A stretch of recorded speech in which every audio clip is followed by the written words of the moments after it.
Hey everybody, it's Terry Lickona back here at the Moody Theater in downtown Austin. We are still live and I'm sitting here with Billy Strings. Billy, I know you're still kind of in a state of shock or up on the clouds somewhere, but I mean, how you feeling? How was it? How was your first experience on the Austin City Limits stage?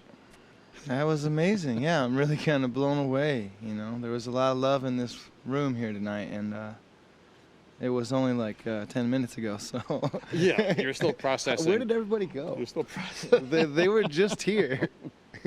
They're out there somewhere, and they're probably just, you know, reveling in the whole experience just as much as you and me. Yeah. All right, well, I don't want to delve too deep here because I know you guys are probably like spent after going through an hour-and-a-half show, or maybe you're energized and you're ready to come back and do it again. Yeah, I mean, we usually do play another set, you know. When Is we that do our right? shows, yeah, we usually do 2 sets, and then, Yeah, okay. you know, and we take it for a little ride, you know. But we were so happy to be able to play tonight, like a lengthy kind of set, and kind of, you know. Yeah, to stretch out, which is what you're used to doing, and that's what the fans expect too. Yeah, yeah. Well, so this all started, I guess, when you were like 4 or 5 or 6 years old, back up in central Michigan. Right. Literally at the knee of your dad, right? That's how you first learned how to pick. Absolutely, yeah, and he's an incredible player. His name's Terry Barber, and he taught me all about Doc Watson and Lester Flatt and Earl Scruggs, Bill Monroe and Larry Sparks and Ralph Stanley and a bunch of the folks you guys have had play on the show, you know. And like I mentioned earlier during the show, that I used to watch the recorded tapes that he would, you know, record on our VCR. Until I shoved a peanut butter jelly sandwich in that VCR and it didn't work anymore. So. Yeah, well, that's a good one, but it's a lesson learned. Don't try that again. All right. Yeah, but yeah, he's an amazing player, and I was really lucky to be able to, you know, be turned on to Doc and Merle at such a young age. Yeah. And I played guitar. You know, he got me a guitar when I was like 4, and even before that, I had a little toy guitar, and I'd strum on that. And I was hearing all this bluegrass stuff, you know, and those harmonies and those melodies and kind of chords and stuff really got stuck in my head from an early age. Then once he got me a guitar, I played rhythm for the first several years that I played guitar. I just played the chords. My dad played all the fancy picking. I didn't play none of that, just the chords, and that really gave me a good foundation to kind of stand on. To then, you know, once he got me an electric guitar, that's when I started learning about Jimi Hendrix and taking some solos and stuff like that, you know, listening to Black Sabbath and Led Zeppelin and a little bit more heavier stuff. And at some point, you were actually playing in a metal band. Yeah. When you were what, in your teens, probably. Yeah, like middle school. That kind of started because I had played bluegrass my whole life, and it's not that I was like embarrassed about it or anything, but it was just something that I did with my father, and so I really wanted to play music with people that were my age, that were into similar stuff, skateboarding and video games and whatever, you know, like. And whenever I played music, it was bluegrass, and it was always with people that were a lot older than me, you know. And so in middle school, folks that were my age were playing heavy metal. And what I like is when you talk about the similarities between picking bluegrass and playing metal music. Yeah. Yeah, I was... It has something to do with speed, I think, is Absolutely. kind of what it comes down I mean, to, if right? you listen to Earl Scruggs, you know, Foggy Mountain Breakdown or Bluegrass Breakdown or any of that stuff, it's just, I mean, could you imagine being there back in the day, you know, in the early 50s when that stuff just first came out, and sitting there and hearing Earl Scruggs? It would be a lot like hearing some shreddy, heavy, really fast, unbelievably crazy fast guitar or something, you know? Yeah. Yeah. So when did your songwriting chops come along? It sounds like you first learned picking, and then what came next? Singing or the songwriting, or a little bit of both? Right, yeah, I guess, you know, about the time I was like 16 or something, I maybe picked up a pen and started messing around, and I wrote one little song kind of when I was like, I was up all night one night, and I kind of just started writing this song, and that one never really went anywhere. But the very next song that I wrote, which was actually a couple years later, I was like 19 by this time, and I think that was Dust in the Baggie, which the show that we opened with tonight. And that song's about a good friend of mine who I actually grew up, you know, picking with and stuff, and kind of went down a weird path, as a lot of my friends did, you know, growing up, and a lot of people that I knew in my hometown. You know, I guess that's where I got a lot of inspiration from for my writing, is the sort of sad stuff that I've seen because of substance abuse and neglect and just, living in a small town, kind of people being really bored and doing drugs a lot and how that ruins lives and stuff. Yeah, and you saw a lot of that firsthand. Yeah.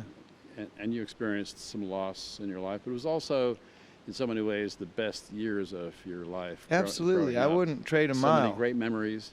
Yeah. And your songs, your songwriting reflects that, reflects the highs and lows.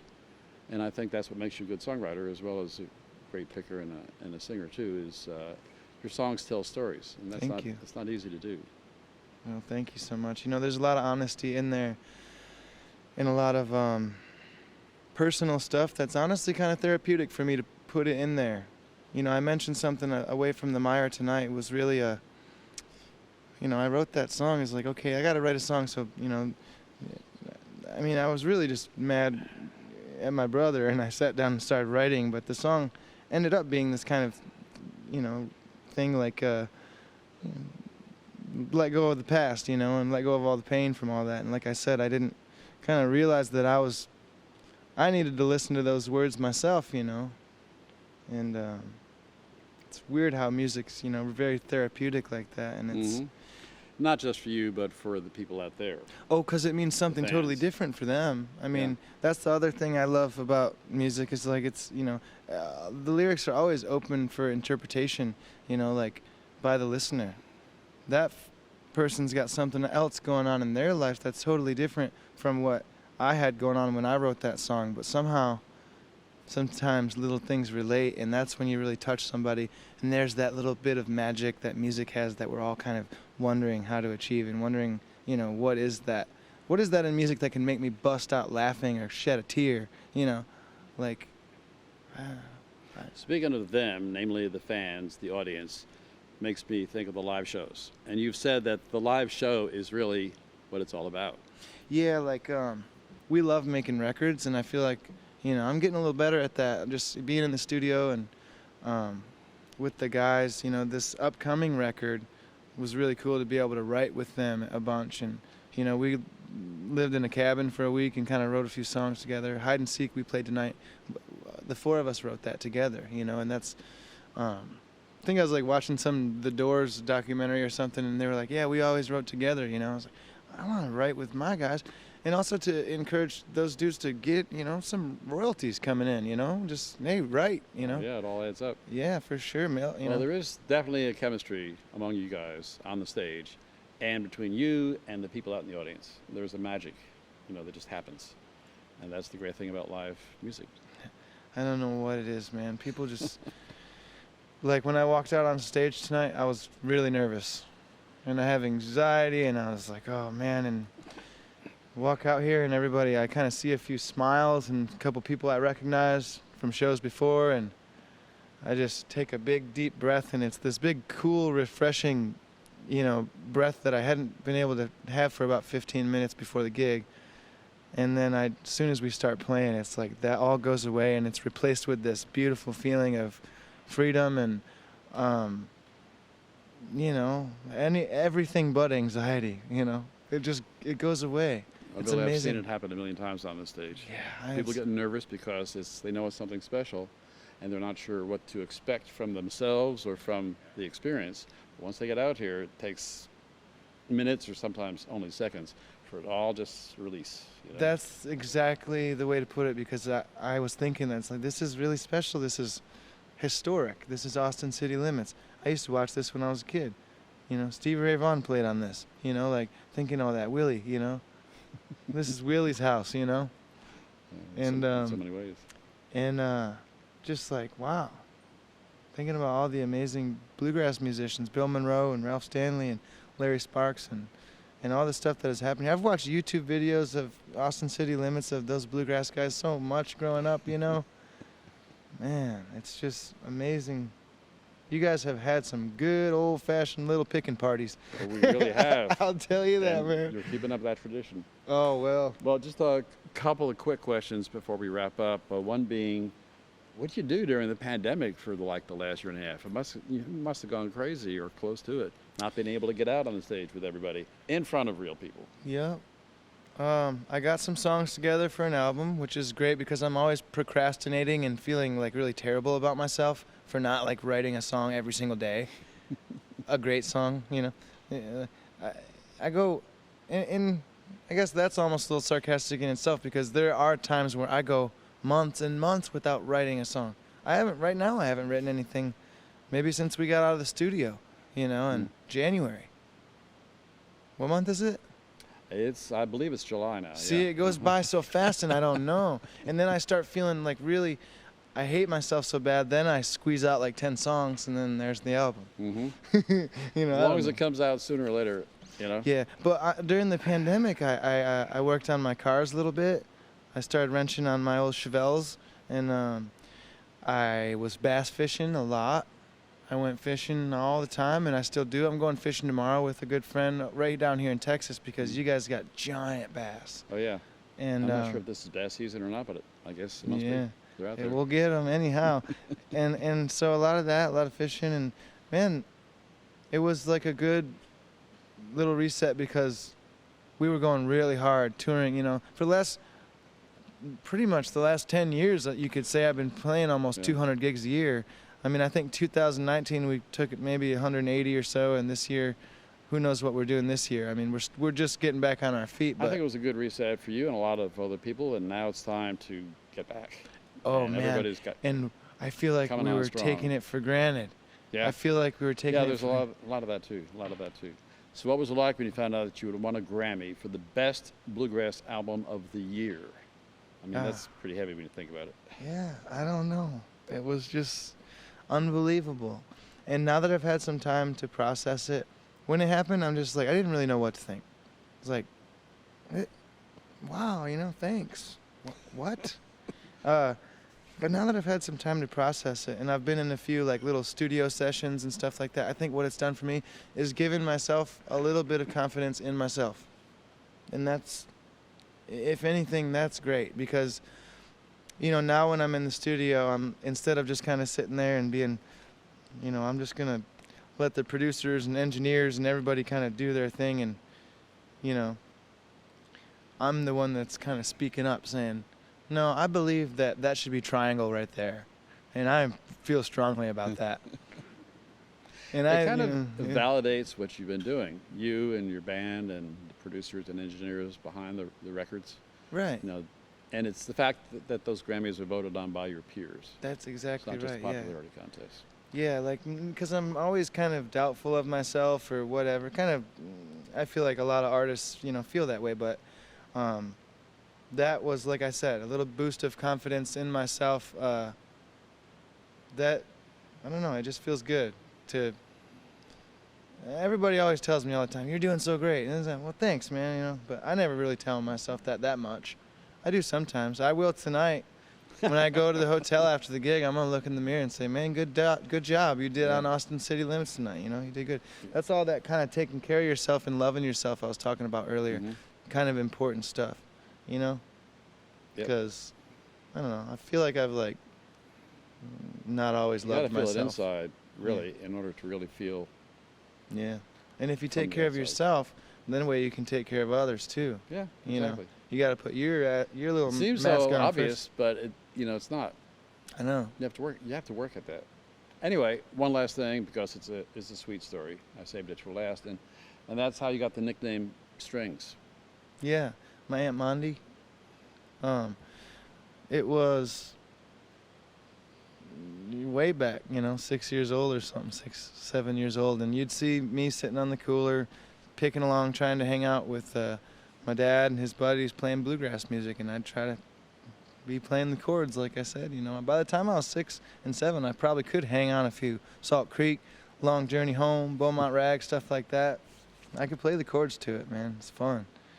But Mondi, one night, which was my mom's best friend, and she was a very maternal figure. There would be parties, everybody's drinking, smoking, listening, playing music all night, hanging out, and me and my brother are little kids, and Mondi kind of, would make sure that, we were tucked in sometimes. Whenever she was around, she'd make sure, it wasn't my mom tucking me in that night. It was like Mondi would take care of us, So she was just a beautiful woman, and she one night was just like, look at little Billy Strings there, you know, trying to keep up. And so years later, when I lived in Traverse City, I had finally graduated high school after dropping out and, you know, going through a bunch of different stuff. And after I graduated, I moved to Traverse City, and she lived not too far away. And she was dying of cancer at the time. And I went over there to visit her with my dad.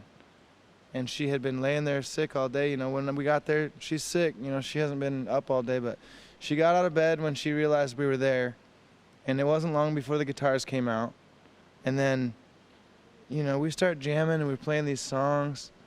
And I remember she asked me some crazy stuff that day too. She's like, why did you lie to Jesus? And I'm like, what are you talking about, Mondi? You know, just, you know, crazy. But we start, you know, jamming, and she's been sick, you know. Like I said, but she was unbelievable. Through her battle with cancer, she jumped off a trestle bridge, like into the river and stuff, and like swam, and like she was doing all this crazy stuff towards the end. And I think it was trying to make the most of it every was last beautiful. minute she Yes, had. she did. And so when we pulled the guitars out, she said, screw it, and she cracked a beer, and I haven't drank a beer in 4 years, Boomer, and you know, and started having one. She smoked a joint, and she got up and started dancing and having a good time. And it was like, it wasn't long after that night she passed away. And that was right around the same time that I was just starting to play open mic nights and stuff in Traverse City. And used to play at this place called the Hayloft on Thursday nights, and at the loading dock up there. Anyway, she died. And when I started playing open mic nights, you know, I wrote Billy Strings on the chalkboard in her memory, pretty much. You know, thinking about her. You know, Billy Strings, you know, I'm just going to go sing a song. I'm in some bar, nobody cares anyways. You know what I mean? Nobody's going to notice or anything. Until I started flat picking and people did notice. You know, they were like, it's like they've never heard Doc Watson before, you know? Like, well, yeah, what the hell are you doing on guitar? And I'm just like, man, flat picking, you know? Next thing you know, I got a few gigs. My first gig was at a brewery called Right Brain Brewing Company. It was a release for one of their beers, and I was going to go play solo, and they put out this flyer that said Billy Strings on it. I'm going with it. I made little business cards on the, you know, Vistaprint, and, you know, with my phone number on them and stuff, and hey, it was like Billy Strings, you know. I saw my name in lights back then, you know what I mean? And it was just kind of... It's a great memory, and it happened very honestly and spontaneously, and it's a great way to honor your aunt and carry her with you every day, every time you step out on a stage. It is something I have to explain a lot, you know? I bet you do. Because in William Apostle is a pretty tough name as well, and people are like, well, why'd you do that, you know? Well, because they always spell it wrong as well, you know, Apostol, and it's always spelled TLE, and it's just... it's easy to remember, and I was, you know, another thing that really inspired it was Pokey Lafarge. I felt like I was watching him a bunch around that time, and I felt like a cool, like, stage name like that was, like, slick, you know, and Billy Strings, you know, I don't know, but it's turned into a different thing now. It's just like, I don't know, just doing what I do. It suits you well. No, so thank you. Well, look, I'll let you get on with the rest of your night, but thanks again for this. It was a great night. In so many different ways. Just have people back on the floor in front of the stage. It's the first time in a year and a half that we've had the audience that close. Well, it's the first time we've played an indoor show. Is that right? Yeah. Wow. Okay. A lot of firsts. Yeah, and it was amazing. And best of all, we captured it on video. So I had no idea there was going to be people all through here. That was awesome, you know. When I saw that, I was backstage and I saw on the screen all these people. I'm like, wait, we have a full house in there? Like, yes, okay, let's do it. Because we're much better at playing to a full house. You know what I mean? And even, you know, forget about the pandemic, just having people that close, that makes a huge difference. Oh, yeah, I love it. And the stage being so low to the floor. I miss people. I mean, everybody talks about that. Yeah. Every artist who comes out here is a whole different setup from what they're used to playing. Not just for TV, but for anywhere, you know? Yeah. Anyway. Well, man. Best of luck to you. Thank Congratulations. you so much. Yeah.